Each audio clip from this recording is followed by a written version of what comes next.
culture, on l'appelait Zanzibar de son nom d'artiste. Il est né et Peme Théodore, le leader du groupe Les Têtes Brûlées, s'est éteint il y a 30 ans, c'était le 22 octobre 1988. Évocation de son héritage musical avec Serge Atangana Bissot. Un jour comme celui-ci où le monde normalement s'arrête et se souvient, Zanzibar dort sous une bonne étoile et cette guitare stylisée. Sans fleurs, sans couronne, ni même un honneur particulier.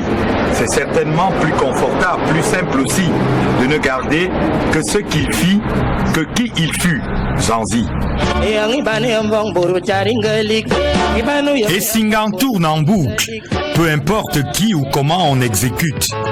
À Tébas, le vieux complice des scènes endiablées que les moins de 30 ans ne peuvent connaître n'a plus l'audace, ni même l'insouciance des vêtements en lambeaux, des touffes de cheveux coloriés. Le vieux nègre et la médaille sans doute. Même les cabarets où ils ont été couronnés ont jeté la clé, les uns après les autres. Au fait, Zanzibar, de son vrai nom Peme Théodore, un météore, était-il réel? Zanzi sort du ventre de notre maman avec 12 doigts. Dans la famille, ni du côté de notre maman, ni de notre papa, personne n'avait simplement chanté les chansons des villages. Personne.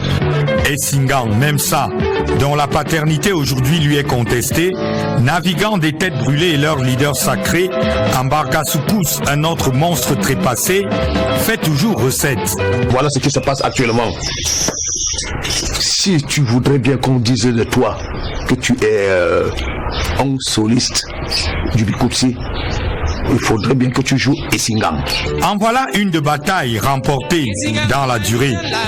La guitare solo du Bikutsi est désormais au devant de la scène. Ce cher rythme de son cœur d'enfant à peine sorti d'adolescence a essayé de lui survivre jusqu'à ce que les gars, les filles surtout, comprennent qu'un bon synthé et quelques borborithmes en dessous de la ceinture suffisaient à faire un tube. Bikutsi dans la sauce, Zanzibar au paradis des génies guitaristes. Il en manque un sur la liste, après Hendrix, après Zanzi, pour qu'on croie définitivement à la malédiction des génies.